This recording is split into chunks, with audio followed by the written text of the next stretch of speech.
Brilliant. Okay. So Mark, Laurie usually sends around a list that people can sign up to. Oh, I've got a big echo now, haven't I? You're echoing. No, I think it's best if everybody who's not speaking now just mutes themselves, and then that will. You've muted yourself as well. Mark's muted himself. Does that work better now? Am I not echoing, or am I not being heard? Okay. You're good. So if everybody else will mute themselves, I think it is very interesting that when people start speaking, please say where you're from. But we do have people from South Africa. Although I'm sitting in London, you may notice my South African accent because I come from South Africa. But we have people, but Russell will introduce the speakers today. So welcome everybody to this really important meeting. We call the session What's on Your Mind? And I do feel that for Cantors and people who go to synagogue, how the High Holidays in 2020 will sound is on their mind, and particularly in what it means for Cantors, what the implications are for Cantors in the future. So we were delighted that so many people agreed immediately to be part of the panel, and Russell will explain again what they've been, or maybe I can just say what they've been asked to do. They've been asked to tell us in 10 minutes what is actually happening in their synagogues and what they feel are the implications for Cantors in the future. Now, if within that 10 minutes you want to leave a few minutes for other members of the panel only to ask you questions, we can do that.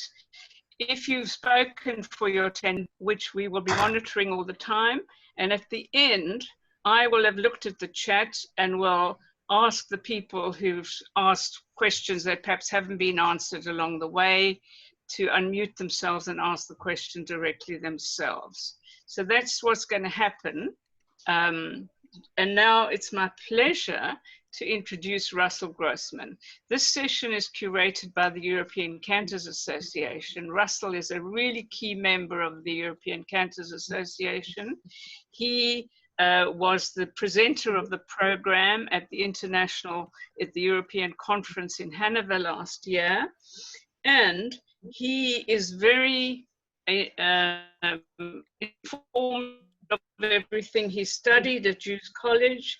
He's been a cousin for the High Holidays for 40 years. So it's obviously a subject very dear to his heart as well. So Russell, over to you, and everybody else can mute themselves until they're asked to speak, and enjoy. Looking forward to hearing from everybody. Russell will tell you the order in which you're going to speak. Thank you, Geraldine, and I will reveal the order in a moment. I think this subject, as you say, is particularly on the minds of many people, whether they are dabbling or whether they are just intending to be a congregant, and many shuls have not yet decided what they want to do, some have, but we'll hear more about that. As Geraldine says, we're going to give each person 10 minutes. I think this is the first time actually that Conversations on Zoom has done a panel session, so something of breaking new ground, and we'll see how that goes, but I do ask the speakers just to respect the 10 minutes, and then obviously we'll have a dialogue at the end of time expectation, I understand, for today is about 90 minutes. Obviously, if that's about 90 minutes ago. So we're going to go in an order. We're going to start off with Eric. That's a kind of 1 minute warning for Eric there. We're then going to go on to Albie, followed by Nathan, Debbie, Jeremiah, and Benny, and then we're going to ask Alex to wrap up at the end. And obviously we will take questions, as I said, at the end. I think it's best if we took the questions at the end. If anybody has an absolutely burning question, I know this is a Jewish audience, so if anybody has a burning question, then we may take it in the middle, but there's no guarantees of that. Please do use the chat to ask the questions, and I'll monitor the chat. Geraldine will monitor the chat as well as yourselves. So first up is Eric. Now, Eric's biog is probably known to the majority of you. He's a graduate of TACI, the Tel Aviv Cantorial Institute. I've heard it called TACI as well. He's got an MBA from York University in Toronto. He's the past president of the Toronto Council of Chazonim and began his career in 1996 at the age of 25 at the Shaarei Tzion congregation in Montreal. I've actually been to Eric's shul, the Beth Sholom. If I remember rightly, it's opposite, I think it's Eglinton Station, and the last time I was there, there was a huge amount of roadworks going on. It looked as though they were going to last until the 2030s, but maybe they're complete now. Eric, since 2001, has been the cantor at Beth Sholom in Toronto. So, Eric, over to you. Thank you very much, and thank you for inviting me to be part of this wonderful panel. I'm very optimistic of the state of the cantorate, particularly during these times, and that is in particular due to the amount of outreach and credit due to our colleagues in the cantorial community, who have exhibited an incredible amount of leadership in the types of programming that has been available widely to members of synagogues. People isolated at homes have found the need to identify and connect with their community and other communities. And so this, from the Cantors Assembly to the ECA, to other synagogues that I just happened to see either from Facebook or other areas, there's really been a tremendous amount of outreach, even online concerts, which have really made a difference for people that are isolated at home. So I'm very optimistic of the future of the cantorate as a result of those efforts. I think that people will long for a sense of community again, and I predict that in the future, as a result of this crisis, synagogues will emerge stronger than ever before.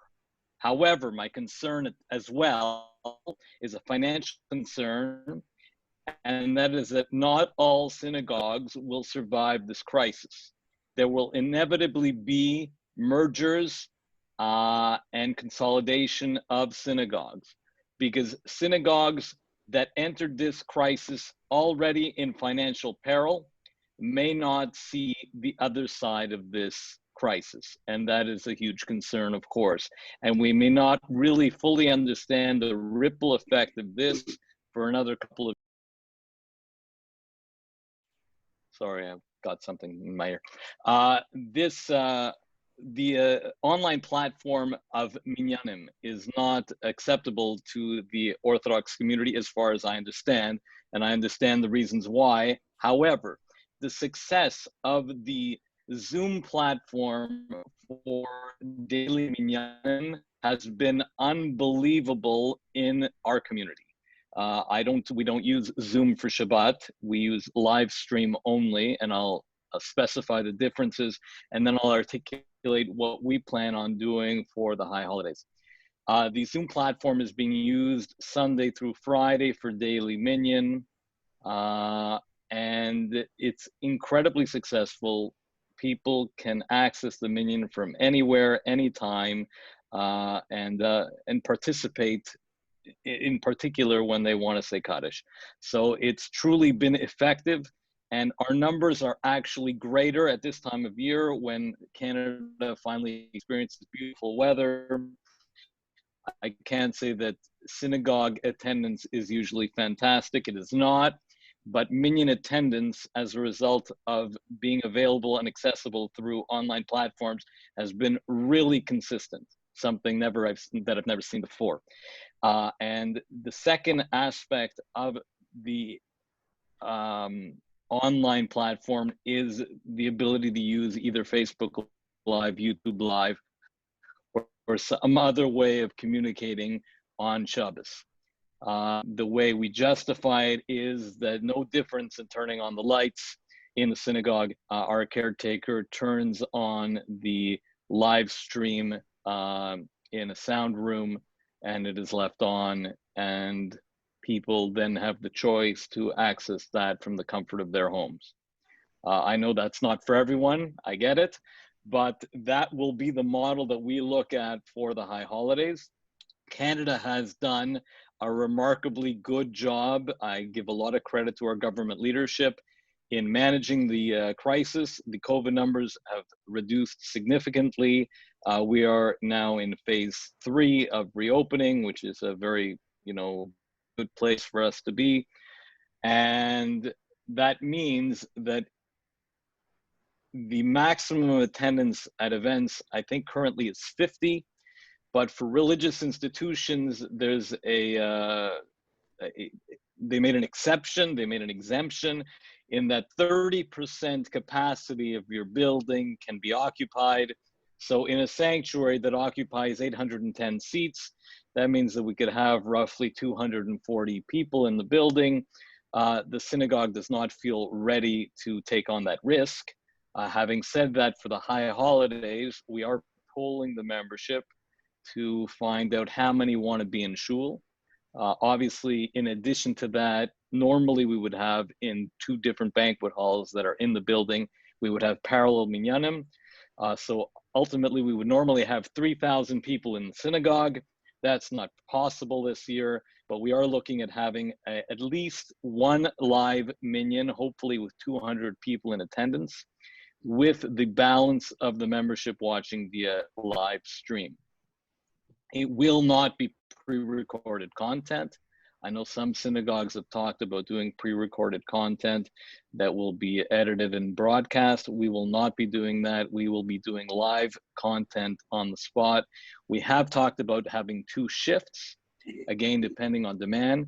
That would include abbreviating the service and having 2 sittings of a service. Having said that, in order to accommodate people, they have to know that they have to subscribe to the rules, and that is non-negotiable that they must wear masks. It's currently the law in Ontario in any indoor location that you must wear a mask, and for that reason we've decided that abridging the service is the only way to accommodate people comfortably, where they will not sit through a 4-hour davening wearing a mask for that length of time, nor do we think it's safe. Additionally, we will make sure that if we have 2 seatings of services, that people will be seated, say, in even row, even numbered seats for the first sitting and odd numbered seats in the second seating. And they will have to seat according to a seating plan, which will be predetermined. Moving away from the High Holidays and looking to the future, I think that this crisis will inevitably lead itself to creating a permanent hybrid model in synagogue life, certainly in the conservative world that I live in. And that is for people that are shut in or sick, or just it's too difficult for them to travel to synagogue regularly. They will find the online platform as an accessible plan B for not being able to attend synagogue. We will have some technological capability to accommodate those people to keep them engaged. And that's what I have to say. So if there's any questions for me directly, I'm happy to answer. And otherwise, I direct it back to the panel. I'm just going to take, thanks, that was really interesting, Eric, thank you. I'm just going to take one question in order to keep us moving on time, but it's a question that Marcus put in the chat, and I suspect a number of us are interested in, and perhaps you would comment on it and then other speakers as well, which is, what does abbreviating the service for the High Holidays actually look like? A very good question, and my rabbi and I have discussed this at length, and I'll give you exactly what we think makes the most sense.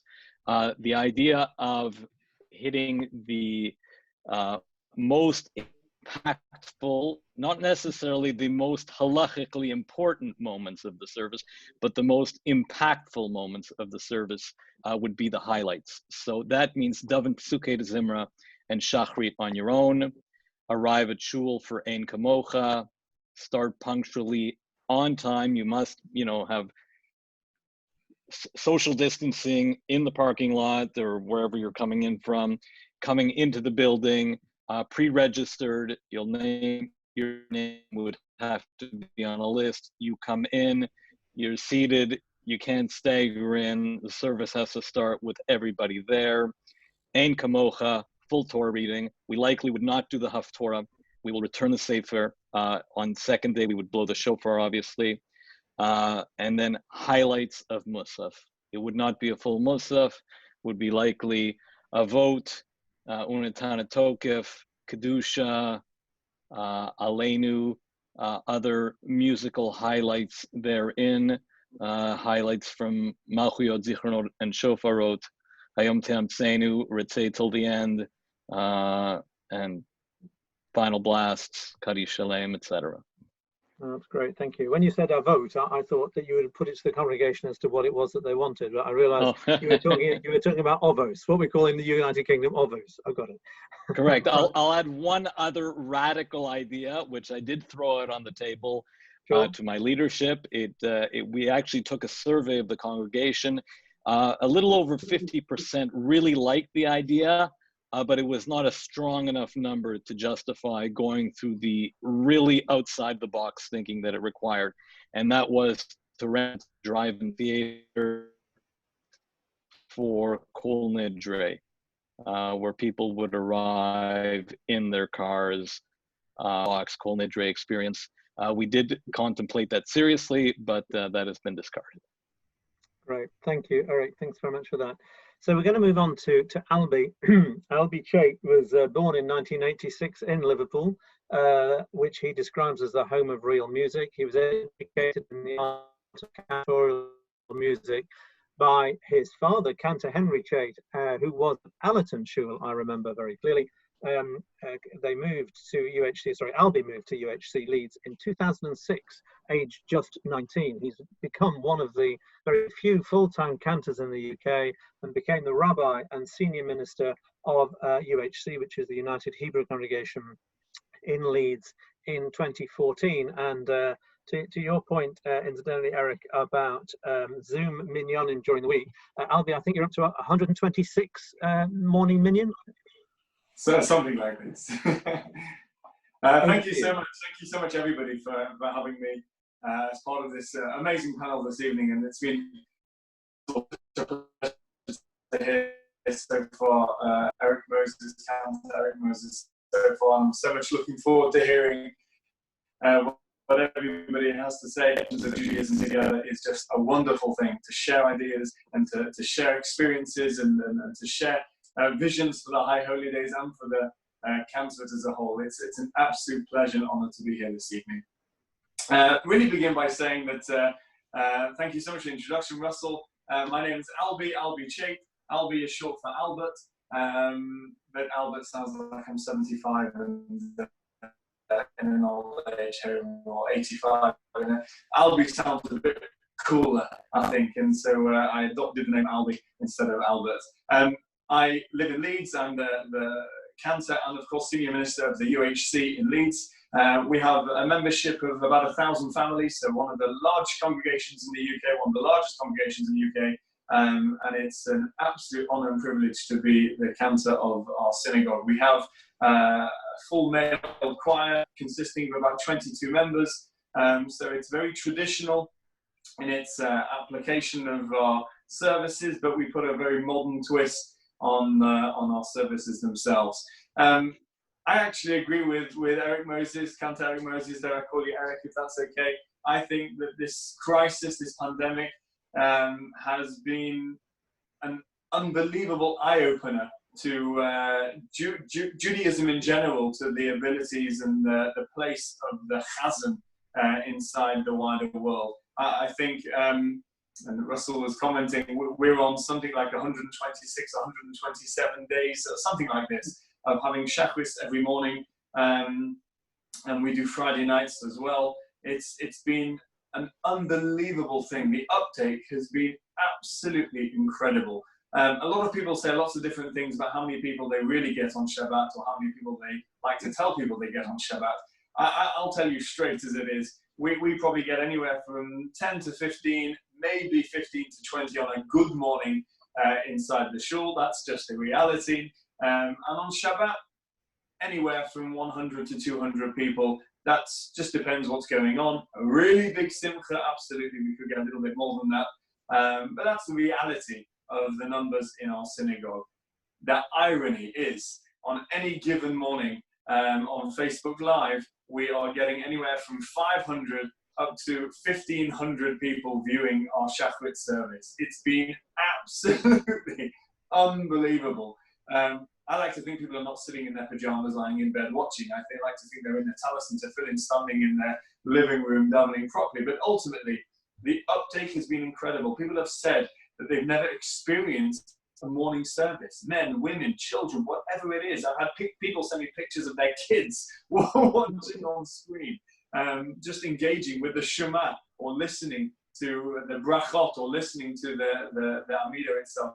It's been unbelievable. Friday evenings in our synagogue in the winter months, we get anywhere from 30 to 50. In the winter months, anywhere from 10 to 30. Let's put it in those two brackets. On our Friday evenings using Facebook Live, we are getting anywhere from 2,000 to 5,000. I think our biggest was 7,000 on one Friday evening. It has been incredible. It's been the license for me to realize that there are people that have the desire to engage, maybe in a new way. Maybe we need to not change Judaism, but the application, certainly, of our services has meant that people really feel this sort of thing. And in line with what Eric has said, absolutely, it's been something I've been going on about for years. Certainly in the Orthodox world, there is no reason why not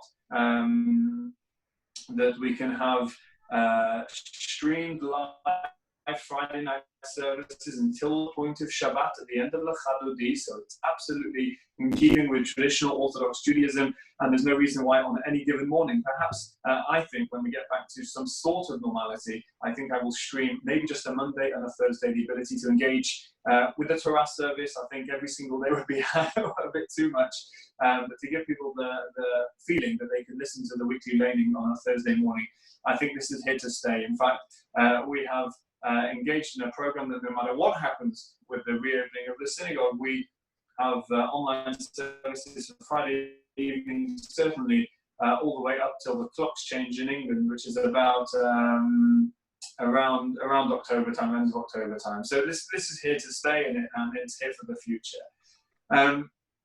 So bearing all that in mind, I think whereas I do both, I do shiurim and I do the cantorial music, I have to say the cantorial music has been something that's been far more enjoyed. No, not enjoyed, that's the wrong thing to say. Far more, what's the word I'm looking for? People have opted in more for the music than they have perhaps for my shiurim. That's maybe because my shiurim are either A, no good, or B, they just prefer the music. But it gives me this understanding that the cantorial world perhaps is more alive now than at any point, certainly in my career. The desire for it is greater now than at any other point during my career. My career is now, 15, 16, 17 years old. There's been just a feeling, an emotion, a connection towards it. Now, you could say people are at home and they're looking for things to do. People who have never stepped foot into the shul on Shabbat, step foot into the shul on Rosh Hashanah Yom Kippur, are engaging in a way I never thought would ever happen. And there's this, not this, they're not just opting in, they're loving it. They're absolutely loving it. We're able to do things perhaps we're never able to do previously, and it gives us a whole new wind to now of course take this on and forward into whatever the new normal is. Our Rosh Hashanah Yom Kippur is certainly something we are thinking about, talking about, meeting about, and so many options are open to us. But I have to say, we are probably one of the only synagogues in the UK to yet open. We are not open at all. We have no morning services, no Shabbat services. We have taken the path that we're cautious, we're careful, we're very conscious of the second wave that is beginning in Europe, in Spain and in Luxembourg and France and so on and so forth. My brother is in Germany. He tells me how things are going on there also. So we have had no desire to open. We have held back. We recognize how many people are opting in on every morning, and of course on Friday evening also. And so we're a little bit more cautious. We're playing the sort of the careful card at the moment, and seeing how things progress. We are planning a Sunday morning service in the middle of August to see how that goes, and then to progress them. The intention is to do like this. Our virtual services have been so successful, and that's something I absolutely want to maintain. I recognize no matter what happens with any synagogue in the world reopening, there will be a huge demographic of people that will be uncomfortable to return. Having said that, there will be obviously a restriction on numbers. I'm also very, very conscious. I know some synagogues in the UK and elsewhere are allowing 30 or 50 people. How do you choose? Who do you choose? Some synagogues have been telling me they're running a ballot. A ballot. You have to be lucky to win your place to get your place, to get your seat in shul. I don't like that. Personally, it's not for me. I don't like this idea that one Jew should be chosen over another. Somebody should win a place. I think there'll be ticket touts on the way in. Oh, I'll sell you my ticket for £30. I don't like choosing Jews over Jews. I think that's something that never, sadly, happened in previous difficult times in Jewish history. It's not something I want to have now. And for me, it's about engaging as many people as we possibly can, and giving every aspect of the High Holidays that spiritual desire to as many people as possible. So what are we doing? We're doing like this.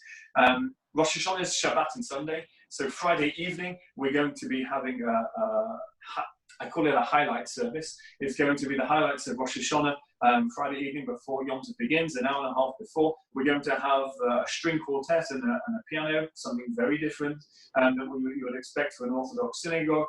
But it gives us the license, the ability to do this, because it's not yet Yom Tov. So we're writing out all of the melodies that perhaps are very unique to myself and our synagogue. A lot of the highlights of Rosh Hashanah Yom Kippur are actually my dad's compositions. And so this actually will be the first time ever they're going to be written out and will be accompanied. When I say written out, they're written out for choir. This will be written out with string quartet and piano. And that's something I'm really excited about. So we'll have a virtual service before Rosh Hashanah begins. Rosh Hashanah morning, we're opening up for a service, probably at 8:30 in the morning till 10:30. And we're going to test and see how many people we are allowed. And obviously opening that up to the entire community. We are opening our car park. We have a huge grounds, huge car park at the back of our synagogue. And so the main service will be in our car park at around 11 o'clock to 11:45, where we will have a huge stage built in the middle of the car park, and we're going to sing some of the amazing melodies of Rosh Hashanah, below the shofar, say a few words. It's going to be something, this will be the return to the synagogue for many. This will be something I'm excited about. I can't wait till people feel this sense of homecoming at this time of year. And it'll be children, it'll be young families, it'll be adults, it'll be people of all ages. We're setting the whole place up for seating with choir seating, safe distance, social distance. It's going to be something I'm extremely excited about. Heading into Yom Kippur. Now, Yom Kippur was, of course, Sunday evening. Now, I know many synagogues that are doing Kol Nidre services at 12 o'clock in the afternoon or 2 hours before Yom Kippur begins. Let me say this. Nobody, I believe, is going to watch a Kol Nidre service an hour and a half, 2 hours before Yom Kippur begins. I don't know about you, but I'm going to be eating and drinking and preparing myself for Yom Kippur itself. I'm doing something completely different. What I'm doing is a Saturday night, Motzei Shabbat, Kol Nidre service. This is, you got to remember, when Shabbat goes out, it's Kol Nidre night. It's the Erev Yom Kippur itself. I think far more people will engage. It's nighttime, and therefore the atmosphere that you are used to, when one is used to on the night of Kol Nidre, will be there. It will be dark. It will be what people are used to in that sense. And again, we're going to do our Kol Nidre service, highlights of Yom Kippur, with our string quartet and piano. Very excited to, again, share with people the music of our synagogue. Yom Kippur itself, we're likely to have something between 11 and 11:45, something like that. The opportunity for anybody who wants to come and hear Yiska. I will, of course, have Yiska as part of complimentary service on Saturday night. And then what we're likely to do is to have some sort of Ne'ilah service, whereas all the other services that we're running are going to be highlights or abridged versions or whatever that may be. And I echo what Eric said before. The 2-hour service we're going to have on Rosh Hashanah is probably going to likely begin from May Kamach, or give us the ability to condense time-wise the service into a slightly shorter amount of time. And we'll probably finish with some sort of traditional Ne'ilah service. Ne'ilah is not a long service, certainly under the conditions that we're in at the moment, and so therefore that feeling of Ne'ilah will be felt. I think the key for me is to have the ability to have the virtual service is open to everybody. To have the smaller or shorter service and time-wise inside the synagogue in the mornings gives the ability for those that are perhaps more committed. And to have those services in the car park, or perhaps for those less traditional, for those people that come at certain times and leave at certain times. The key for me, overarching umbrella, is to try and get to everybody, or give everybody the opportunity to engage over Rosh Hashanah Yom Kippur. And I think in this way, virtual synagogue outside, we're probably going to reach everybody. But to conclude, I think the Cantor has never been, or the cantorial world has never been in the most. I think this is the beginning of something very special. I think this is the regeneration, the rebirth of the cantorial world, because people are experiencing it now, certainly for the first time in a long time. So thank you so much for listening. I hope I haven't bored you, but happy to take any questions. Albie, thank you so much for that. I'm going to hold the question that I know a number of people are asking, which is, how do you select the congregants to be in the live service? We're going to go to that. We'll go to that at the end. Can I just say on Albie's Friday night, they are superb. I tune in most weeks. Albie doesn't just dab in the service. Albie lives the service, and I think has really brought real life to that. We're going to move on. Thank you, Albie. We're going to move on to Nathan Goldman. Nathan was also born in Liverpool. He sang in the famous Prince's Road Synagogue Choir. He studied with Naftali Hershik at the Tel Aviv Cantorial Institute. He's now in Stuttgart as cantor of the Jewish community in a place called, I believe it's pronounced Wittenberg, if that's correct. I know Nathan's German is really good, so he'll correct me if that's incorrect. And I just want to also recognise that Nathan sang a beautiful Friday night service at our convention in Hanover in January, which was so memorable. And thank you very much for that. Nathan, over to you. You may need to unmute yourself first. The curse of mute. Mm-hmm. Hello? Hello. Is it working? It is. Oh, marvellous. I have to say it's very exciting for me to be here. I just want to say this, to have Deborah Katchko-Gray, or whatever it is, to be here is so special for me, because for all of us who have studied Chazonus, and we all, maybe a lot of us have, was it your great-grandfather?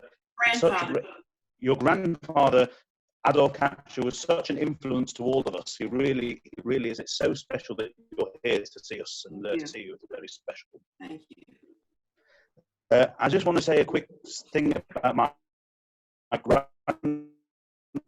grandfather's is that on one occasion, it's very appropriate for what's going on now. Can everyone hear me, by the way? We can. Oh, good. So, my mother once went with him in the car to a levaya. And while he was doing the levaya, my mother was in the car doing her homework. All of a sudden, there was a tap on the window. And he was calling my mother to come to the levaya. What happened, it was a poor old lady who had no family. And someone had to be there, so she was there with my grandfather. And my grandfather did the service as if there were 200 people there. Right? So it's very appropriate now for our time that sometimes we can be singing in a room for, and it seems like there's nobody there, right? But, we have to know that we're doing it for Hashem, and that it has to be to the highest standard, even no matter where we are, right? I can tell you for our shul, for Rosh Hashanah Yom Kippur, we are doing, thank God in Germany, the synagogues are they're functioning again. There's a limited amount of people that are allowed in the service, and we have for Rosh Hashanah we're having the service in the synagogue. We have a big space at the back of the synagogue which we're going to allow people to sit. There has to be 1.5 meters or 2 meters in between each person, and everyone has to wear a mask. On Yom Kippur, we're going to a theatre where we're going to have a lot of space, and then there we can do the service as usual, just with everyone has a lot of space in between. Rosh Hashanah, Yom Kippur, you see, I usually do a lot of stuff on, of course, at Musaf, I would sing before Musaf, I would sing a Rabbana Shalom. I'm not going to do that this year. I would sing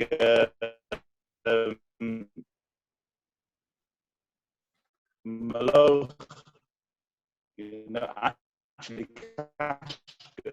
Katchko's Malach, I would sing. But I'm very, very sick to the basic nusach and try and be as quick as I can. But let's not forget that we have to, on these days, daven the best we can, because these are the days when this stuff is decided. We have to remember that last year, when we davened on Rosh Hashanah, all the tragedies and all the stuff that's happened in the year was decided on Rosh Hashanah Yom Kippur. It was decided on that day. So we have to remember also as Chazonim, we have to daven for a better year. We really have to, and we have to really, even if we have to speed up, we have to try and daven with Kavanah that we have a very, very much better year than we've had this year. And certainly that has to be on our minds too.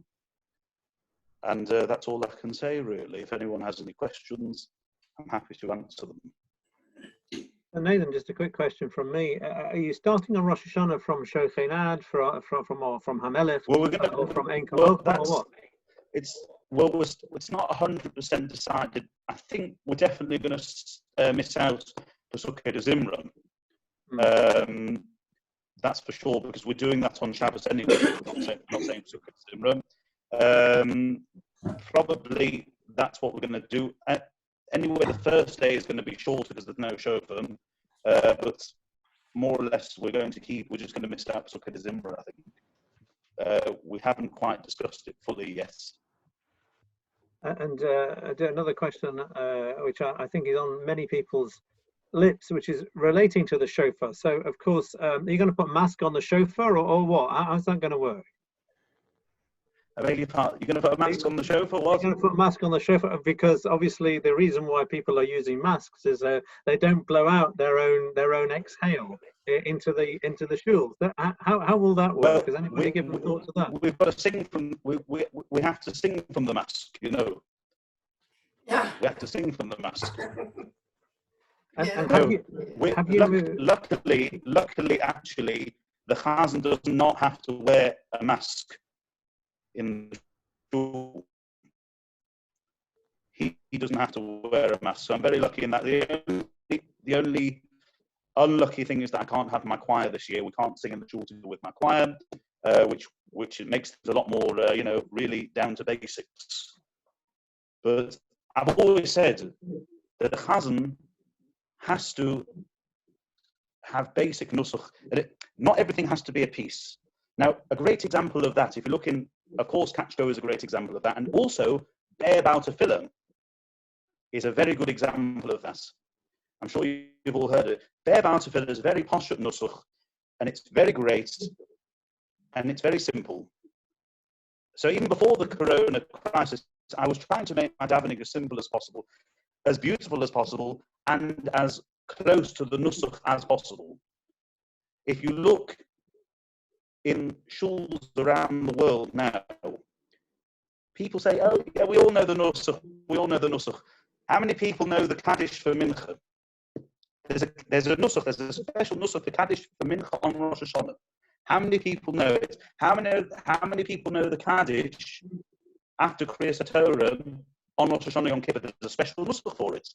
We have to and this is basic things that around the world people have. I know it's not shy to our conversation now, but it is something that is lacking in the world. If you're going to even do basic nusach, it has to be correct nusach, and I think a lot of people have lost that sense of correct nusach. Rather than singing a big piece, you can also do very posh nusach, but very, very correct nusach.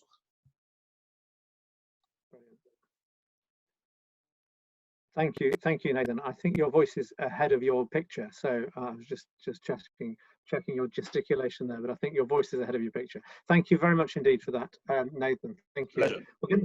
We're going to move on to maintain the pace, and it's Debbie Katchko-Gray. Debbie is a fourth-generation cantor. She's the second.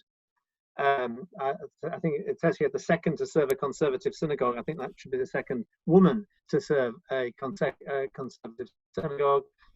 She founded the Women's Cantors Network in 1982, a national net organization of 300 members. She's the first recipient of the Debbie Friedman Miriam Award, given at the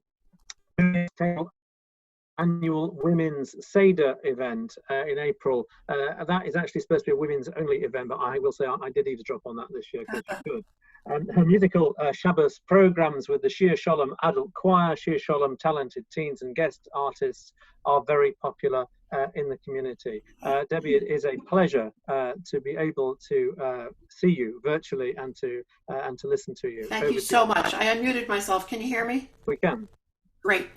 I'm going to try not to repeat what other people said, and I want to express my gratitude for the warm welcome and all the Katchko accolades. It just warms my heart to know that his music is relevant and important and being sung, and that it's worth it just to hear that, to be here. As singers are super spreaders, our challenges are really serious. So looking at the upcoming High Holidays, I had to really think about how I wanted to approach this. Many people were talking about pre-recorded music, and I was very reluctant to think about it. It didn't seem like it could be honest, in the moment prayer. How can it be if it's a recording?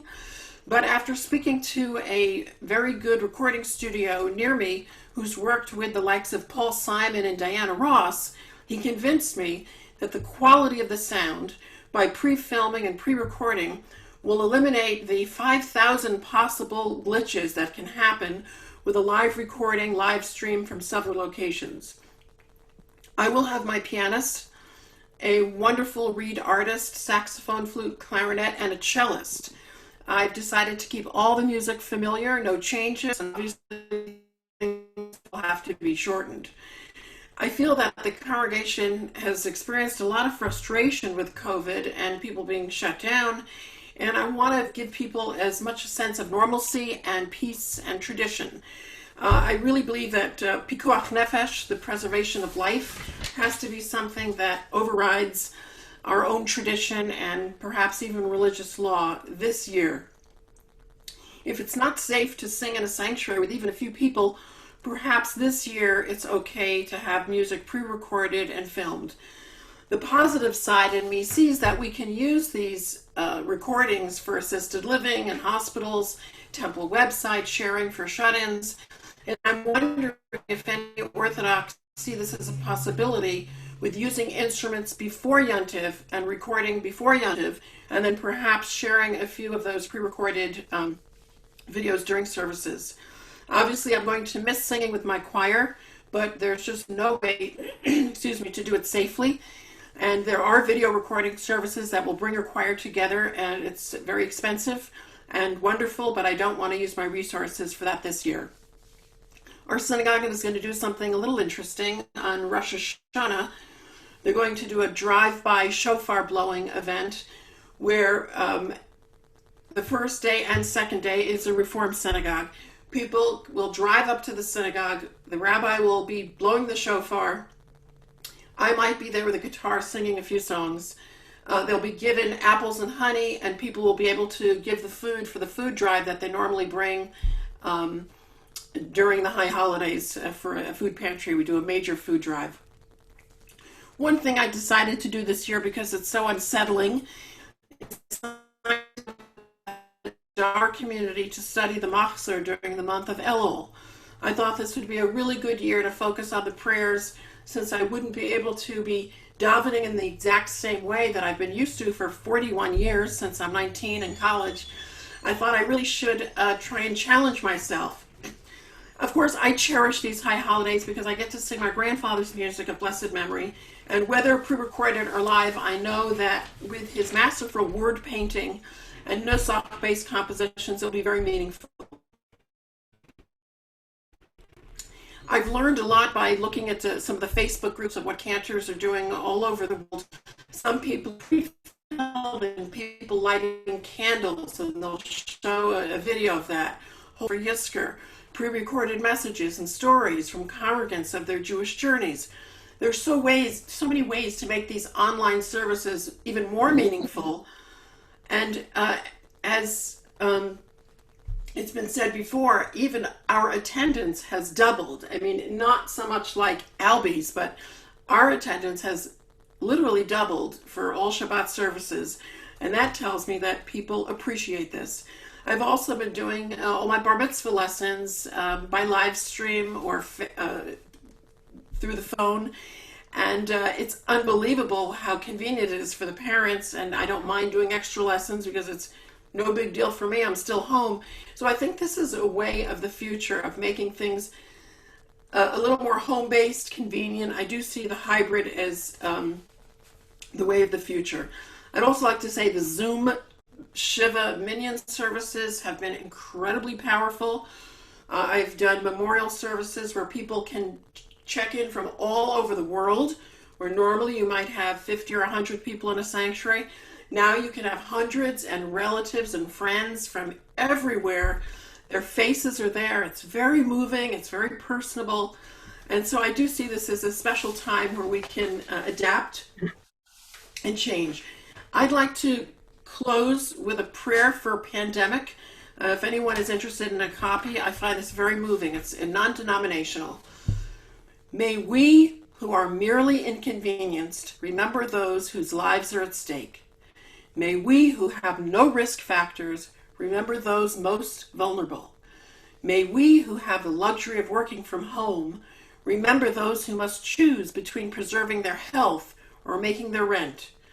May we, who have the flexibility to care for our children when their schools close, remember those who have no options. May we, who have to cancel our trips, remember those that have no safe place to go. May we, who are losing our margin money in the tumult of the economic market, remember those who have no margin at all. May we, who settle in for a quarantine at home, remember those who have no home. As fear grips our country, our countries, let us choose love. During this time when we cannot physically wrap our arms around each other, let us yet find ways to be the loving embrace of God to our neighbors. Amen. Amen. Thank you very Amen. much. Thank you very much, Debbie. Thank you. You. One of the things coming through very strongly there, it's also in the chat, excuse me a second, is the creativity that we are seeing. We know as Jews we are always incredibly creative when the occasion requires it. And I noticed in the chat, excuse me, a suggestion that shows adaptability of the Jewish people from Jeffrey Fisher. Adaptability of the Jewish people in times of crisis. So important for our survival during our history. I also noticed an interesting comment from Geraldine Orbach there about miscegenation. I had to look that one up, actually. I've not heard that before. I've learned something today. It's apparently the interbreeding of people considered to be of different racial types. But I think here, applied in the fact that people don't have to tune into their own shul. And in fact, they can tune into any shul. I've now, I tune in regularly to Albie's shul on a Friday night, as I said. So that's quite interesting. And I wonder, Debbie, do you see some element of competition between shuls to attract people to services now that actually the accessibility of services is literally international? Are you asking me or Albie? Yeah, no, I'm asking you. Oh, me? Debbie, yeah. Oh, well, in terms of America, there really is a pull. Central Synagogue, is extremely popular. They get thousands of people watching. That's kind of become the gold standard. But in terms of our synagogue, we're in Ridgefield, Connecticut. We're a small suburban area. We haven't put that much outreach in terms of services. And I'll be honest, there's something called Zoom bombing, and you have to be very careful. It's happened in the States a lot. I don't know if it's happened with you, but there are extremist groups that will bomb your Zoom, and all of a sudden you're bombarded with horrible images and nasty language, and it's very unsettling. I've experienced it twice. It's horrible. So we actually don't publicize our Zoom links. We don't push it that much to the community. We're just happy to do this as a service for our congregation. But there are ways of doing it that are safe, and perhaps Facebook Live and live streaming is safer than Zoom. And we're all learning. We're all learning this. So we don't really look for outside attention, but I respect those that are very creative and are getting a lot of attention, and that's wonderful. Lovely, thank you. Thank you for that, and lots of requests for the prayer that you shared there. Thank you. I'll try and email it to Geraldine, and maybe she can send it out to everyone. Thank you very much. Thank you for that. Thank you. We move now to Jeremiah. Jeremiah Lockwood, who is from California. He grew up in New York City. He plays blues guitar, busking with the legendary Carolina Slim.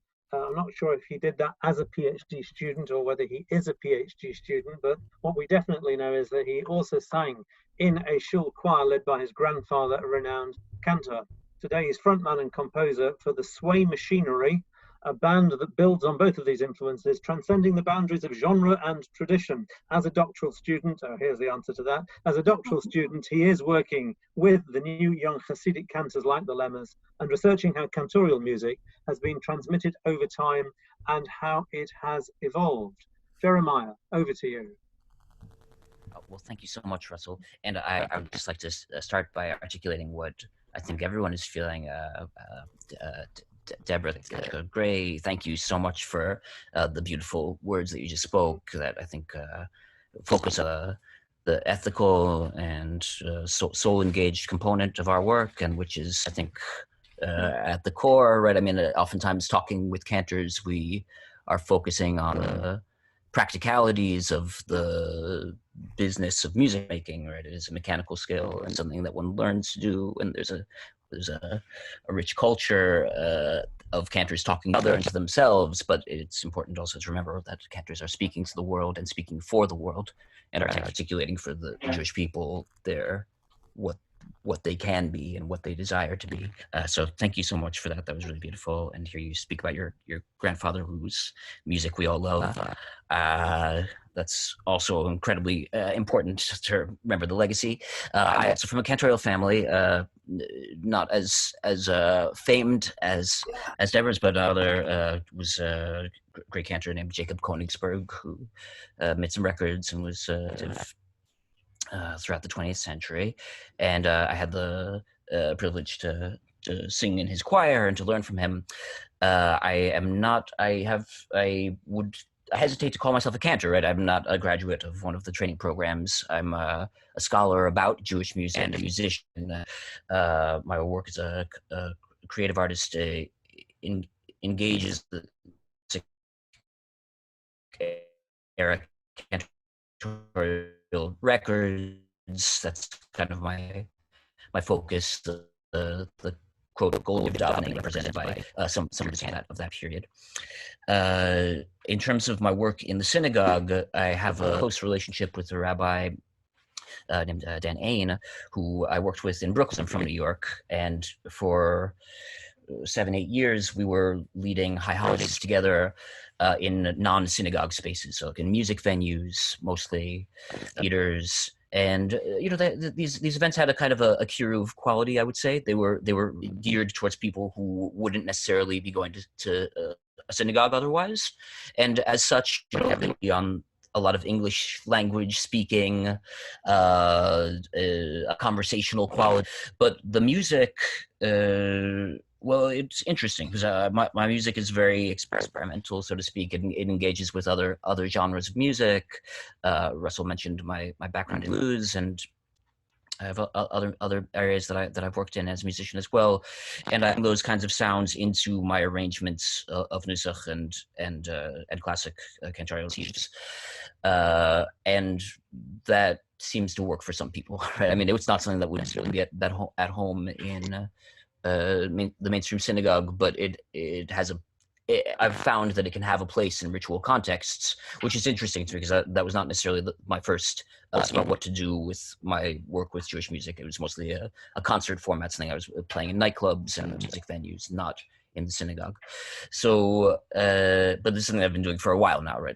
I'm in the 10th year of working with Rabbi Dan. So Dan and I are both out in California now. I'm at Stanford University, completing my PhD, writing a thesis about young cantors in the Brooklyn community, and at the same time continuing to cultivate approach to Jewish ritual music. So Dan got a job at a very mainstream synagogue. I mean, so to speak. It's a conservative synagogue in San Francisco. I would say that its affiliation with the conservatives shifting probably.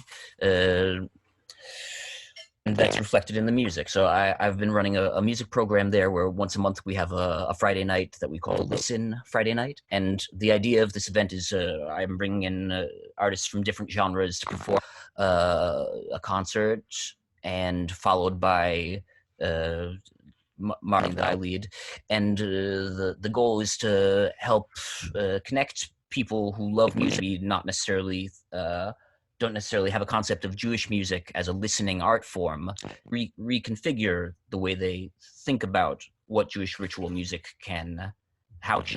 That there's been a shift over the course of the last 50 years from a listening experience of prayer towards a participatory experience. And these terms are, we could have a long conversation about what that means and happens, but I think many participants in the cantorial community will in one way or another, their work reflects this shift that has been taking place. And it's not, I don't come from a place of critiquing that or trying to say that it's wrong or less good, but it represents a different stylistic shift as well as a concept of prayer. And I'm interested in reintroducing kind of a gentle suggestion that listening is also a form of sacred experience, and that can be of use in the synagogue in ways that maybe has shifted mainstream. So last year I led what they called the alternative at this synagogue congregation Beth Shalom in San Francisco, and it was sort of similar on the programs, the monthly program that I'm running, in that there are artists coming from other genres interspersed into my arrangements of High Holiday Nusach that I learned from my grandfather and from old records. So this year, obviously, is different. That was a bit of a lengthy introduction just to give you kind of a sense of the work that I'm doing. And I'll do within my 10 minutes. I have 4 minutes left. This year, we are extremely, extremely challenged as is everyone in the world. So the compromise that Rabbi Dan and I have come to is that we're going to pre-record services. And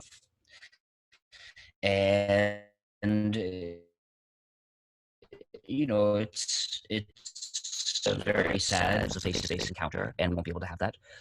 But on the other hand, it does have the potential to be impactful in a different way than traditional services are. So even though it's a large synagogue and there may be 1,000 people to the synagogue over the course of the day of Rosh Hashanah, the web-based dissemination of the services, as mentioning, it can reach a much more widespread audience and engage people in a Jewish prayer experience in ways that might not have been comfortable or interesting to them in other.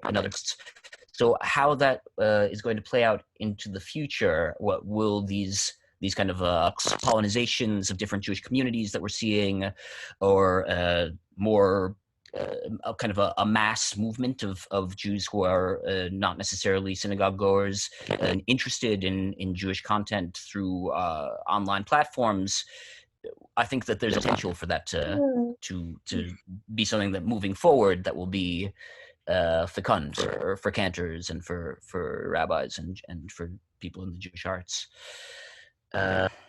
Okay, maybe I'll leave it there. And if there's any questions, of course, I'd be honored to discuss. Thank you very much. And one of the key points you're making there is about music, Jewish music, not necessarily being a listening art form, and bringing Jewish music perhaps to life through other means. Can I ask you about singing, where you are perhaps together as a? I know you said that you're doing this as a pre-record, but is there a problem with singing, do you think, in a congregational setting given COVID? Yeah, I mean, the synagogue where I've been working for the last 2 years is completely shut down. I mean, everything is online now. There's no in-person experience since March.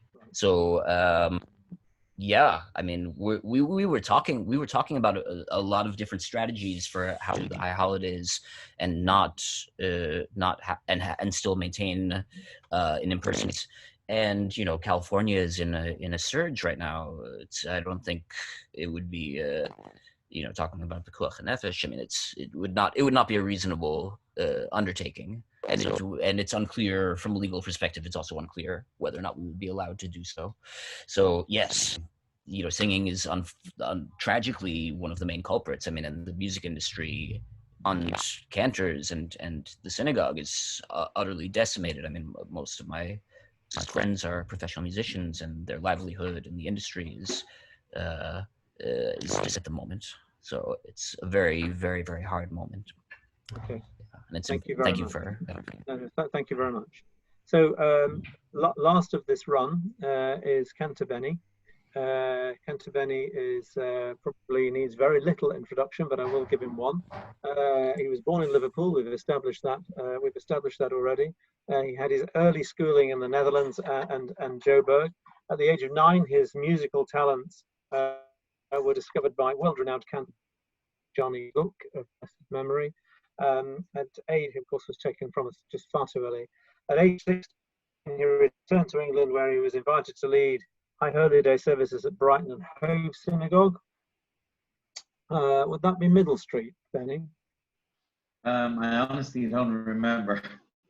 It was a few years ago. In '96, he was appointed as the senior cantor of the Jewish Center. Serves as cantor at the prestigious, and it is prestigious, Park East Shul on Manhattan's Upper East Side, where I myself have always tried to be at least there at least once a year. This year I didn't get there, but last 2 years certainly I've been there for Shavuos, and I actually had the pleasure of hearing the Slichas a couple of years ago when I just happened to be in New York for that occasion. So Benny, over to you. Benny, before we start, I want to say one thing. I was at the Temple for Simcha earlier this year for the Matlin Bar Mitzvah, and Benny is an extraordinary cantor. That's all I have to say. Thank you very much. Thank you.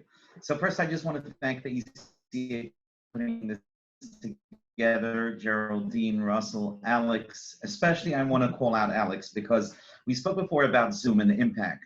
Every time, Alex, you post about Chazanuda, Albi, you do your live Friday nights. The impact, so people look at the numbers, how many people are actually signed on at the time.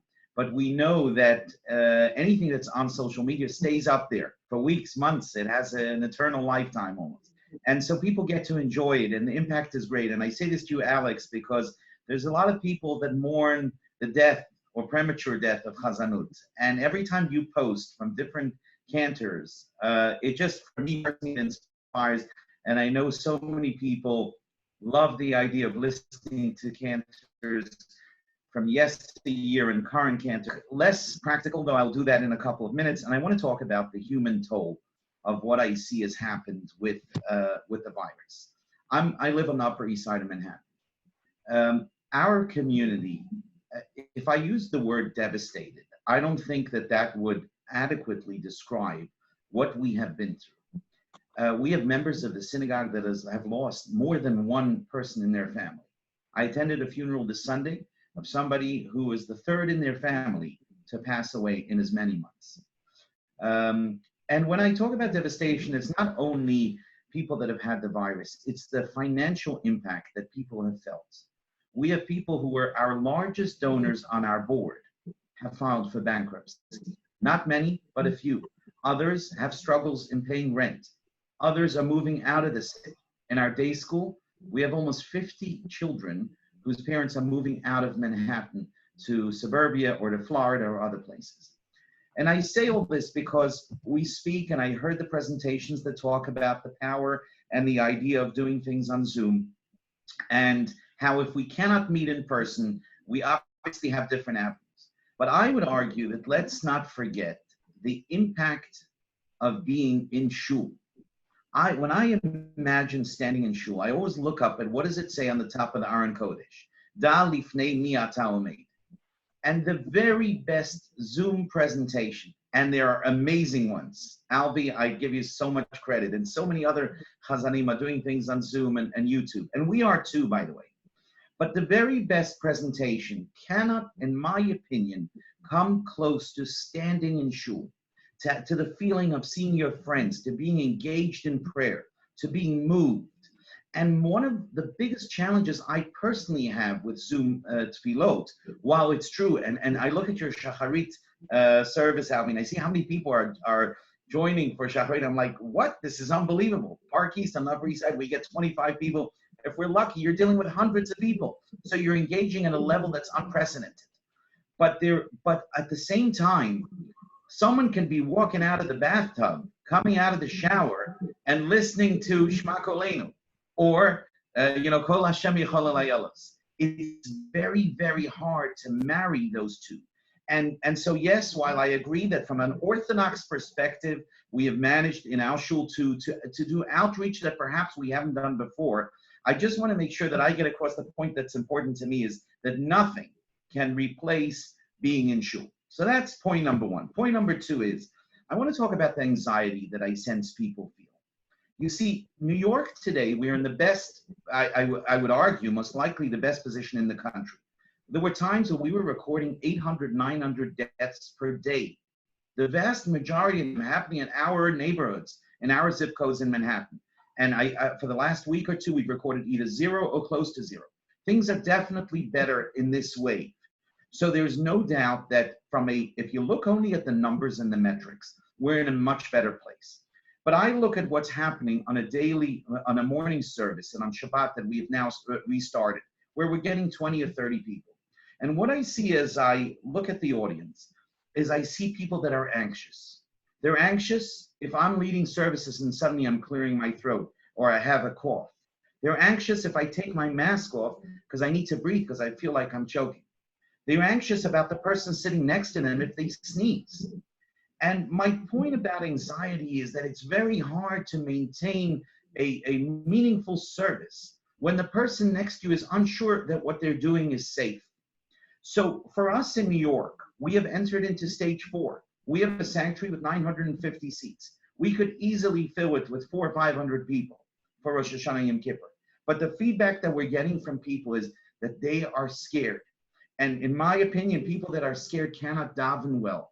They cannot come to shul and connect with God if they're worried about their personal health and are they making the right choice. And because of that, I think part of what has to be considered is state and federal guidelines, but what is practically okay? I once davened in a shul in England, and when I was finished davening, a person came up to me and said, I want to compliment you. He said, you're a fantastic chazanisha bal tefillah. And I have to tell you, my friends, I was insulted. Like, chazanisha bal tefillah, is that a chazna bal tefillah? But I want to tell you that I have found my calling this year. This is the year for a chazanisha bal tefillah. Because what that means to me is someone that understands nusach, that knows how to put it across, and yet can keep an eye on the clock, which is going to be our calling. So I say that to you just so you understand the scenery and the sort of emotions that we're dealing with in New York City, and I'm sure many of you are feeling the same. On a practical level, what is Park East going to do? So first, let me say that some of you may have heard of a little-known cantor by the name of Cantor Health Guy, who happens to serve as the chief cantor in our synagogue. And the way that it works in our synagogue is on the high holidays, we alternate and we split services. We have a chorus anywhere from 8 to 12 people. And usually in our main sanctuary, we get approximately 900 people, perhaps a few over that for Yizkor and Neila. That is not going to happen this year. What we've decided with our religious and cantorial committee is that we're going to redo things. But the very, I would say, most important fundamental message that we have sent to our members is that if we can only fit a certain amount of people safely into the synagogue, the elderly and infirm are going to take precedent on anybody else. So someone asked in the group, how do you choose? We are going to choose the elderly. They are going to get the first chance to come to our synagogue. And this is no offense to anyone in our synagogue, elderly is 65 and above. And keep in mind that our rabbi, thank God, is 90 and our leadership is all 80 and above. So that's the first issue. The second is we are going to eliminate the public shacharit service. So we are going to start our services at Ein Kamocha, reading of the Torah, shofar, sermon, and a proper, halachically proper Chazarat HaShatz, all of which will have to be done in 2 hours or less. That is our firm stop. And we believe, having spoken to Cantor Helfgott, and we'll talk about the choir in a moment, that we can achieve that. And we hope to achieve that from a cantorial perspective by highlighting one cantorial piece during each service. So that on the first day of Rosh Hashanah, most likely Cantor Helfgott will focus on the Sanatokef. On the second, it may be the Aliyah Day. On Yom Kippur, it may be Tihei Rabbi Shmuel Atzmo. But we are not going to spend time on any extensive cantorial pieces as we have done before. What we will do with the choir still remains to be seen. There is a significant argument in our congregation whether we keep the choir this year, knowing obviously, as Deborah said, that they're super spreaders and there is a very high level of anxiety. So that remains to be determined. But the message that we're sending our congregation is bridge services. We plan to run at least 3 services on Rosh Hashanah and at least 3 services on Yom Kippur. Everything will happen with pre-registration. The only caveat that I would say is this. We sent out an email to our members. And interestingly enough, what most people were concerned about was the Yizkor service. The vast majority of people responded that if they had a choice of attending only one service, they would want to attend the Yizkor service. And what we're planning to do is we're going to run Yizkor services from 9 a.m. to 6 p.m. on the hour, lasting 20 minutes by pre-registration all day throughout Yom Kippur Day. Obviously, there are questions about Ne'ilah and Kol Nidra. I'll be happy to answer them either on this forum or in the future. But I want to just end off by repeating where I started. We are facing, in my opinion, not so much a cantorial crisis, but a human crisis. People are afraid. And I see that in the streets on 68th Street of Manhattan. And the good cantor, the cantor that will bring the message of God to the people, will be one that keeps an eye on the watch, but understands that if people are afraid, you cannot schlep out the service. It's just not for this year. Excellent. Thank you very much, Benny. And a reminder on that last point that actually the service belongs to the Kehillah, not to the Chazan. I'm going to bring Alex in a minute, but I wanted to just ask you one thing, just on what you said. I wasn't when you said you were doing 3 abridged services, are those consecutive services? So like 3 services on Rosh Hashanah morning, etc. Or is that correct? Yes. So each service will last for 2 hours. We'll take a break for an hour for cleaning, and then we will have the next service. And for the Chazan, that's not a bracha levatala for the 2nd and 3rd services, presumably. So because the shul has both myself and Cantor Helfgott, we've gotten a heter from Rav Schechter to repeat the Chazarat HaShatz, and the rest we will just work out amongst ourselves who does what part at what service. Okay, thank you very much. So I'm going to go to Alex for a reflection on what he's heard from all the contributors, which have been fantastic. Thank you very much. And then we'll go to open questions. So Alex, over to you. And you need to be off. That's it. Great. Right. I found it very, very interesting. I've made a few notes, and I appreciate everybody taking time off to come to this most important session that we've done. What has become important is that through Zoom or through the virus, we are able to become closer. The world has come a lot smaller, and we have the choice of going to listen to any congregation we want. I mean, I'm of the Orthodox background, but over the last 5 months, I've learned more about other people, other services within right across the board, and I feel that everybody else is doing the same thing. We have got closer and closer and closer, and the barriers have come down and down and down, and I hope and pray that they will remain the same way, that we're all praying to the same God, we all want to do the same thing, we all care about our congregations and about our people. We have enough enemies outside, and this has been a wonderful, wonderful thing, how people have embraced other people. It's also enabled people who can never go to shul because of disabilities and various other things to be able to get closer to God or closer to their congregations wherever they are in the world, which is a good thing. It's also allowed, as Albie said, I mean, I commend Albie for his innovation and what he's done with his community. It's young men like him. He started at 19. He had his upbringings are all singers and cantors, and it could be like the Malofsky family, but it enables, and we should use this.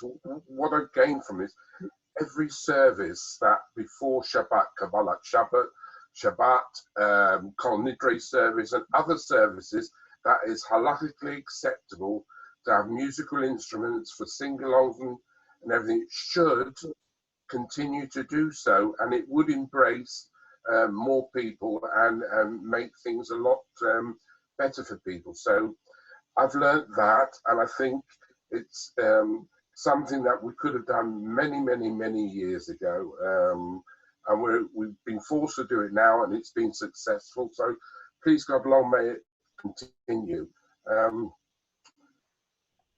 I think there's room for more improvement, and Zoom concerts, Zoom things are very, very important. Benny, thank you very much for those wonderful words. I do appreciate them from the bottom of my heart.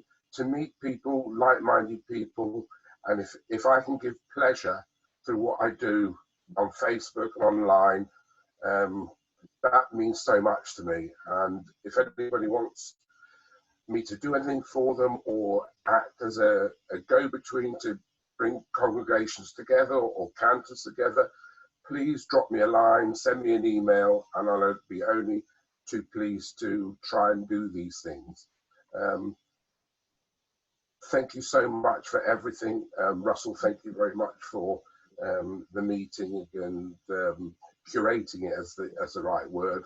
And please God, we should see each other in better times. I wish you all fast well. I wish you have a good year ahead. Thank you so much. Thank you very much, Alex. Thank you. So we're into the kind of open questions at this point. Just before we go to the questions, I just want to go back to Albie, because I saw in the chat that when we were talking about, are you going to put a mask on the shofar, somebody suggested that Albie actually had something about protocol for putting a mask on a shofar, although I may not have got that 100% right. But Albie, did you have a contribution on that?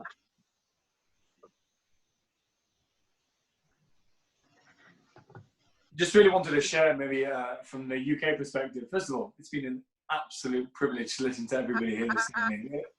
This could go on for another hour, and it'd be a pleasure to listen to this and not deal with my children. So anybody that wants to continue this afterwards, absolutely fine.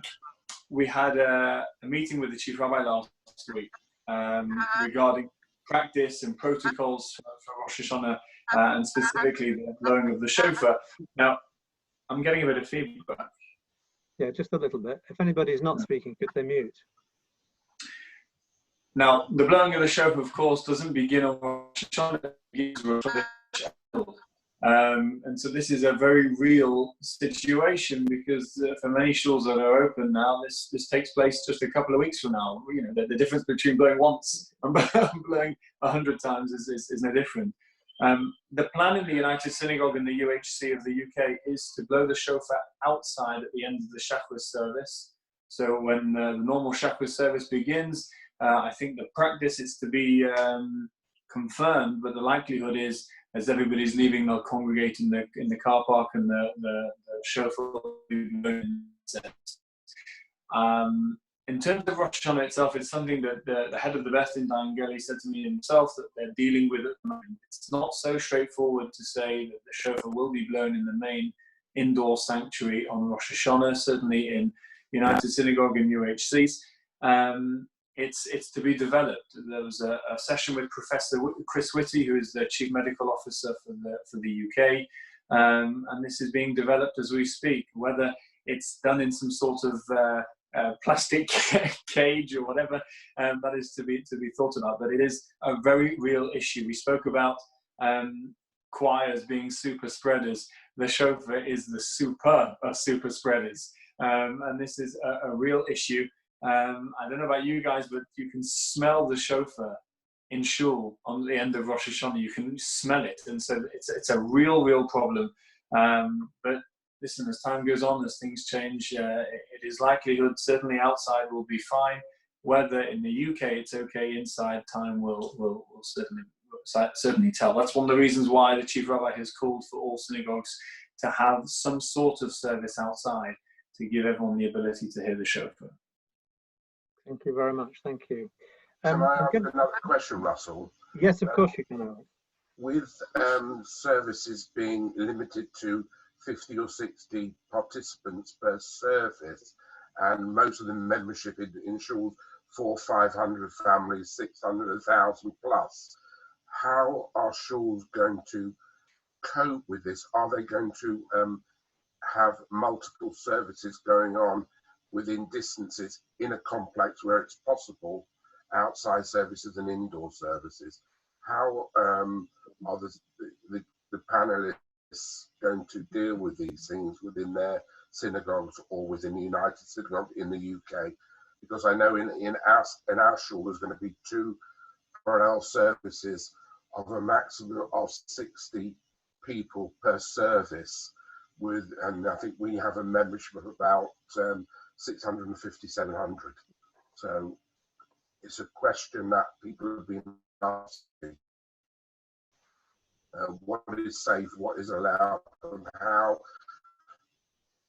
are synagogues going to cope with it, especially with the fact that even just in Nusach, we're not talking about cantorial singing or various other things, but just the basic Nusach, so people can remember and know, yes, it is Rosh Hashanah, yes, it is Yom Kippur, as opposed to being Shabbat. Sure. Well, we heard from Benny that he would be running 2 or 3 consecutive services.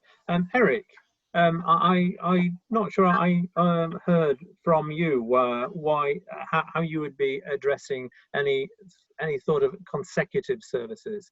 Is it just the one service that you're planning, or what? No, we're planning consecutive services. Again, we've sent a survey to assess demand, and one of the questions that I saw, I mean, nobody wants to go through a selection process. We actually have deferred this to a medical advisory board. While synagogues are stacked with really committed leaders, they're not necessarily medical experts. So we've taken that decision-making out of the hands of the clergy and the leadership and put it into the decision-making of medical experts.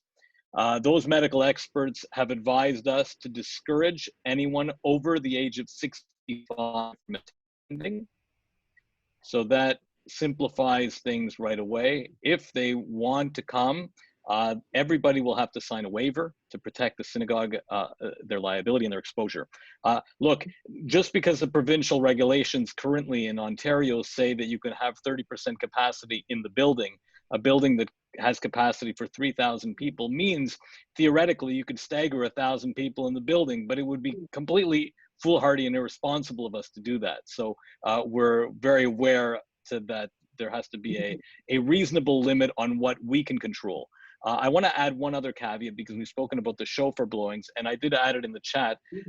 We're going to do public shofar blowings on Sunday, which is second day Rosh Hashanah. We are going to have predetermined times in neighborhood parks. I live in a very Jewish neighborhood of Forest Hill in Toronto. So the rabbi and I will split up, and throughout the afternoon, we will attend different parks to have public shofar blowings. If nothing else, people will at least get the opportunity to fulfill the mitzvah of Lishmoa Kol Shofar. I want to add on the choral music side that I generally have actually two choirs, one a cappella group called Ruach Singers, and then my traditional choir of 14 voices, neither of which will be performing this year. However, I've assembled 4 voices from the traditional choir to create a high holiday quartet that will be socially distanced. Obviously, it won't be the same experience as before, but at least we'll provide some kind of choral background to the service. Although I wholeheartedly agree with Benny on his comment that this year has certainly challenged and proven who is a true chazan, because a true chazan can be an excellent bal tefillah, and we're working with much less time than ever before. And lastly, I just wanted to add, we're also offering family services, and clearly not within halachic correctness, but we're going to be offering those in the afternoon, totally separate from the morning services, which are the main services. So these family services for young children with their young parents will be offered in the afternoon at 2 different times. Not a new thing, Eric, to offer family services in the afternoon of Rosh Hashanah, is it? I think I have seen that before. For us, it would be. We've always offered them simultaneously, I guess, because we have the physical space to do it in the building. So Marsha Dubrov and Agnes Corey. Agnes was making a cup of tea before. I think she's just coming back. You both asked questions in the chat about how would people be selected, and Eric has explained that would be on medical grounds, and people over 65 are discouraged. Agnes, I think you suggested actually that the elderly should be prioritised, and Benny, I think you said that the elderly would be prioritized in your shul, although Benny was careful to add the right, people need to feel comfortable about doing that. Marsha, did you want to come back on that question at all? Well, it was interesting hearing the 2 opposing perspectives, because both really, I think, speak to what is sensible. On the one hand, offloading the responsibility to a committee outside the realm of the shul. I don't know if the doctors are members of the shul or not members of the shul, but whatever. Having it taken away from the clergy and the synagogue leadership to make the decision, of course, is a safe way to go from a political perspective. I think it's a very humane way to go to say that the elderly should have the opportunity. What I've heard, however, is that a lot of people are afraid to go, of all ages. So that I think that the decision probably will be the net effect of what the surveys produce in terms of who would want to be going and who wouldn't want to be going, et cetera. How do you feel about going? Because I think that there may be fewer people who actually are eager to attend in person than those who are not. And of course, you have the additional challenge of many of the elderly are not computer literate, and they wouldn't necessarily have access as well to computers and Zoom and all of those things. And it may be just more necessary for them to come, and in which case perhaps other mechanisms of safe separation could be devised. I know in many restaurants there are these plastic dividers, etc. So I think there are possible solutions to have the elderly come into the service in spite of what the doctors may have to say.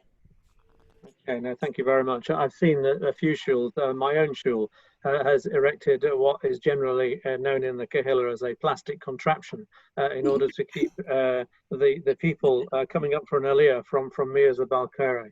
Neil Schwartz, you had a thought about shofar. So we are a single room sanctuary built in a very old-fashioned style. I think that the architect who built the temple 70 years ago must have been a good churchgoer, because the interior reminds me of very simple New England style churches. A single large room with incredible acoustics. I will be standing at the very back of the bima, 25 feet from the closest person, and I will not be using a mic because they will hear me just fine. The acoustics are such that my voice fills the entire room. However, we happen to have a boardroom / library off to one side of the front end of the shul. And we have a HVAC specialist among our congregation, and he came and spent hours working with our the people who service our air conditioning and such about airflow and such. He came up with, I think, the brilliant idea, together with this crew of people who control the airflow in our building, that for shofar, we will actually have the shofar blower stand with his or her back to the congregation, blowing into that room. So the bell of the shofar will actually be through the doorway, and everybody will hear it just fine, and the Zoom feed will pick it up just fine, but it will be going into a totally empty room that nobody will be entering, because we don't use that passageway as a way to get in and out of the sanctuary. So if anybody happens to have a sanctuary that does have a room where the acoustics would allow the sound to come back into the sanctuary, that is an ingenious solution to being able to show for doors without actually spreading the droplets into the main sanctuary. Very good, thank you.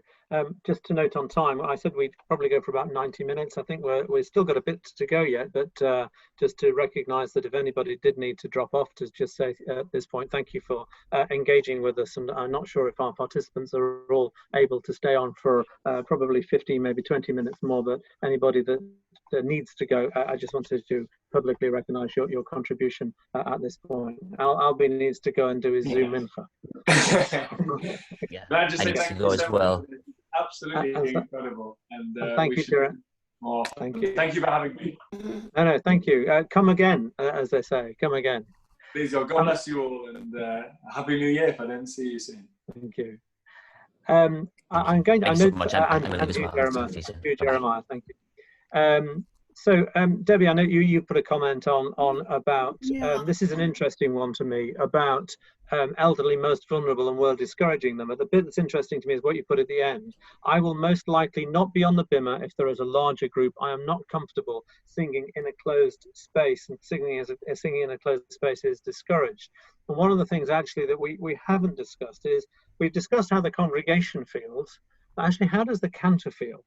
Especially if you're davening in a mask all the time. Debbie. Right. Well, this is what I wanted to say.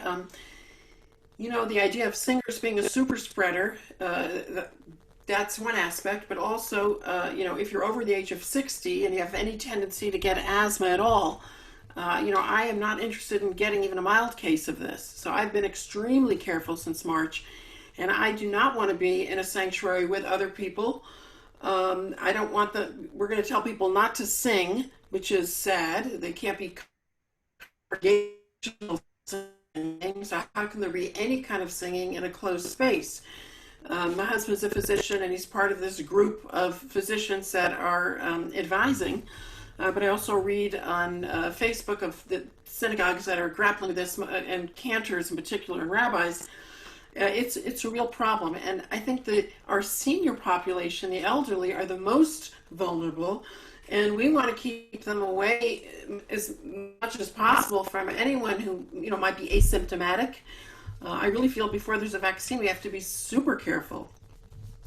So I'm not planning on singing on the bema at all. My only modification might be to be on the bema masked, maybe do a responsive reading or two, but have all the music pre-recorded.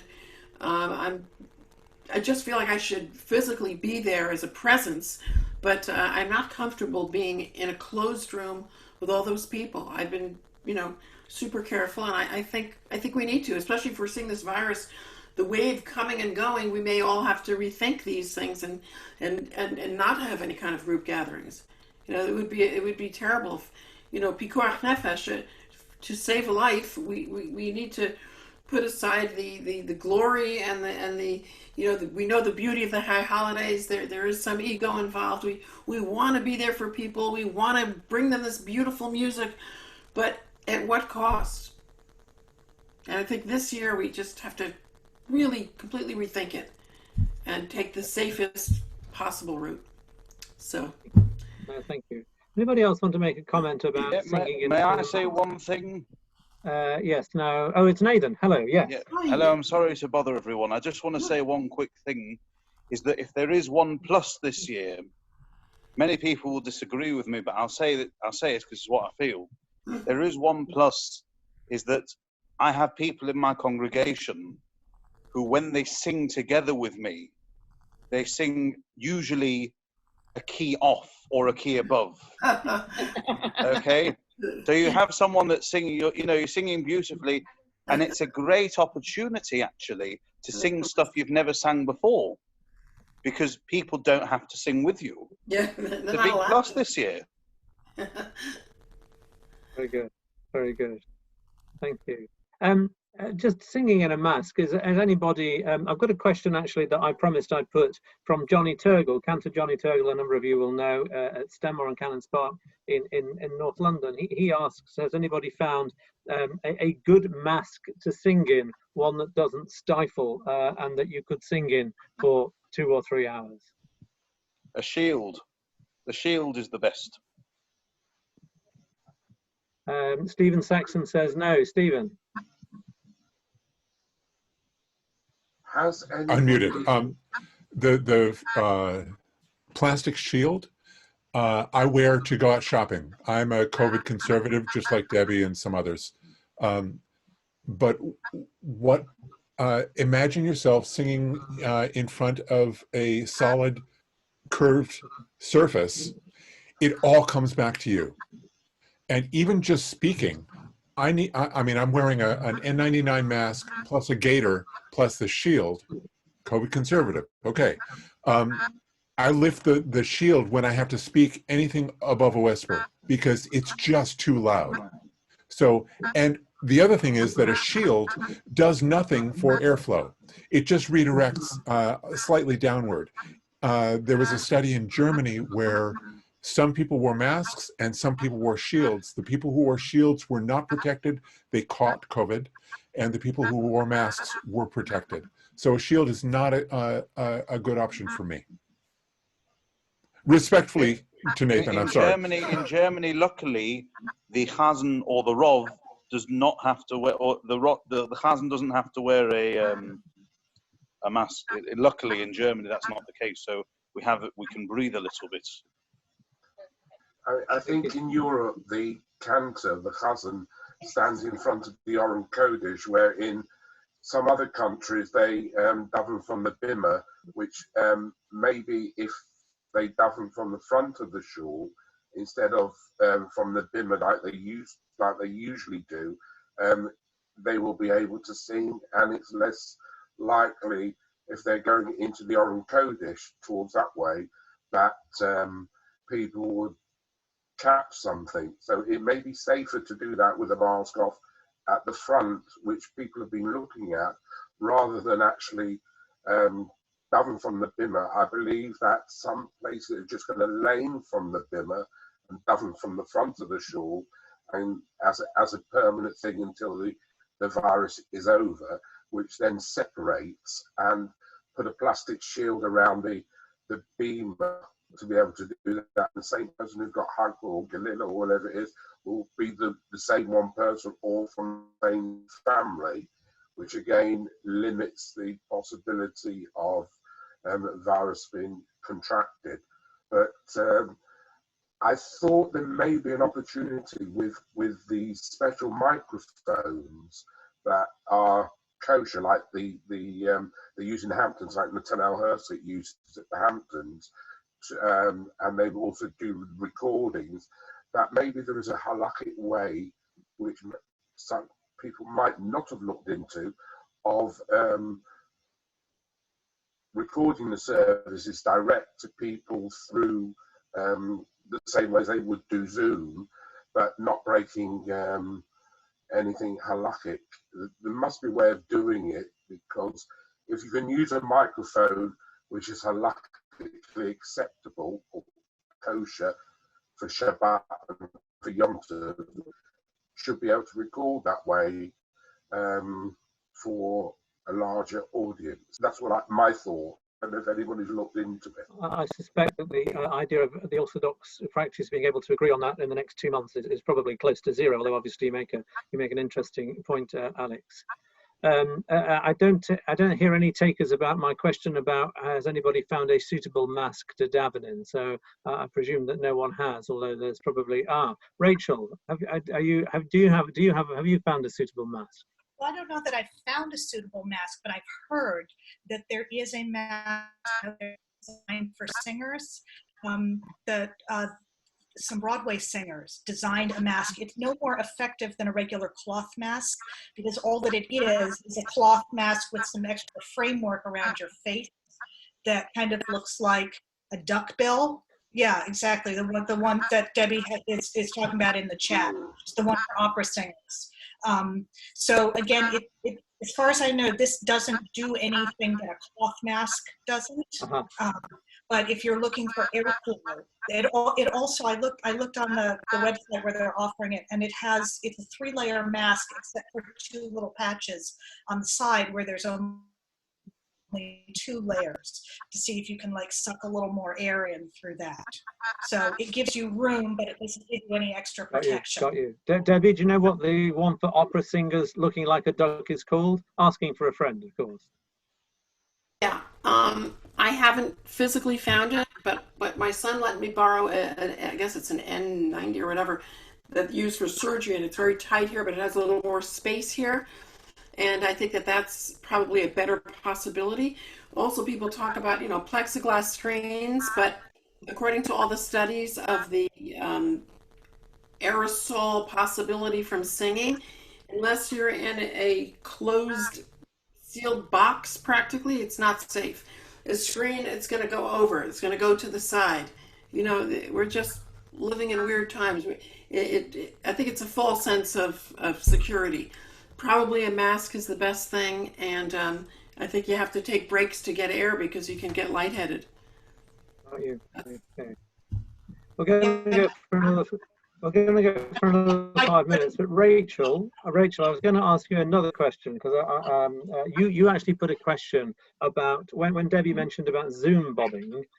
You asked a general question, which I'm interested to know if people have encountered how they have dealt with this issue of Zoom bombing. Debbie said that her congregation does not advertise her services much. I'm interested to know, this is your question, was it not, how other people have coped with this? Is this correct, Rachel? Well, I was actually more interested hearing people talk about, moving services outside or having shofar blowings in public parks, is how, and the High Holydays services are high security events anyway. I'm actually on my synagogue's greeting team, which we all kind of know means first line security.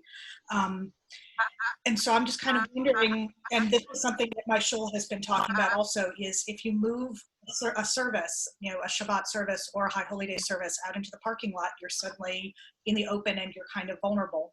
And how would you be dealing with the conflict between the need to have a service outside for airflow and the need to have increased security for High Holy Day events? Anybody like to contribute an answer? I mean, prayer, yes, we're all praying, but maybe you want something a little Well, tougher. schools in the UK are locked down anyway, and they have to go through a security guard. So to get into the car park, you have to go through security or have the combination to get through the gate. So as far as that is concerned, it's already been sorted, because that's the state of most of the synagogues in the United Kingdom. Okay. It's the ones with car parks. Yes.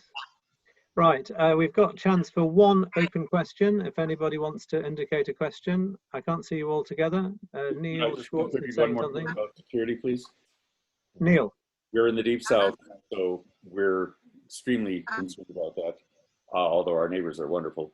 But we have given instructions to, whether it's one person or two, the way we have for the High Holidays, that they must, their instinct is to wander around and come into the building, and we're saying, no, please stay park your car as close as possible to the main place that people can possibly drive into our parking lot, and please face the car and stay either in or near your car so that you can see the entrance, and out of the, by turning your head to the left or the right, you can also monitor the entrances to the parking lot. And of course, that'll just be double for the High Holydays.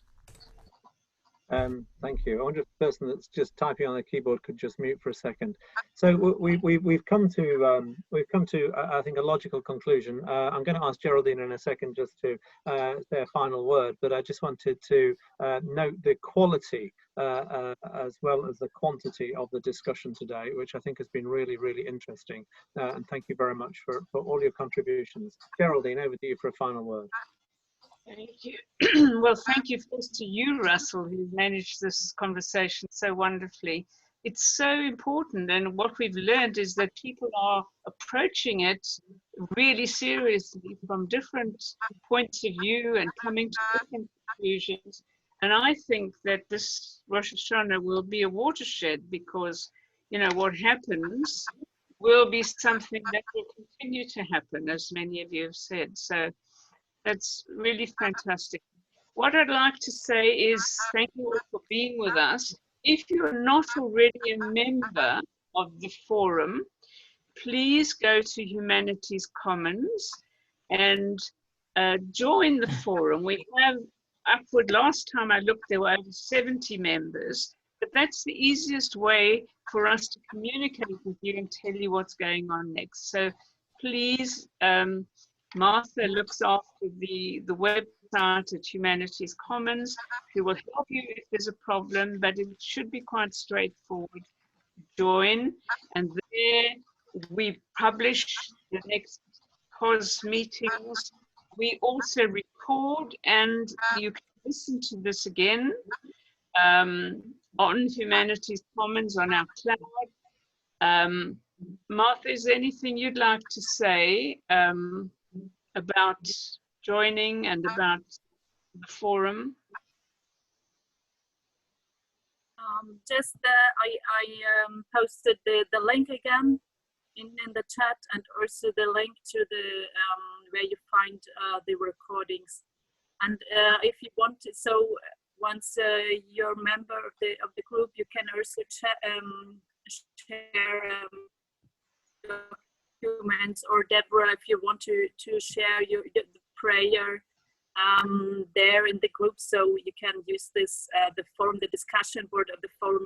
It's made for this purpose, to exchange ideas or also materials. So please use it. Thank you. One final thing. Please join. Thank you, Mark. One final thing. Mark, are you there? I'd like you to tell us about next week as well. Yes, so next week Who's we there, have... Mark? Yes, can you hear me? Next week we have a wonderful opportunity to hear from Baruch Kohan, who is presently 94 years old. His first music teacher was Adi Ilson, growing up in Cincinnati, and he's had a wonderful musical life, and we look forward to his presentation. One final thought about today. It would be wonderful to revisit this conversation after the Yamim Norim, after the Chagim, after Sukkot, just to hear everyone's reflections. It's nice to hear what's intended to do, and I wish everyone, you know, good luck and the koach to achieve everything they want to achieve. But it would be great to revisit this afterwards to see what lessons everyone learned. That's a really, really, really good idea. Thank you, Mark. So thank you to everybody who's been with us. We do want to know your email address. And also just to mention that Robert Brody is writing a report of this, which will be published on Humanities Commons, but also on the European Cantors Association website. So do look there. And if you want to contact us through Humanities Commons or ECA, and we'll be really happy to keep you informed about what we want to do, but also you can tell us what you'd like to do. This forum is member driven, so it's up to you. Whatever you want to do, we'll try and facilitate it for you. So thank you once again, everybody. And see you next week. Bye-bye. Thank you.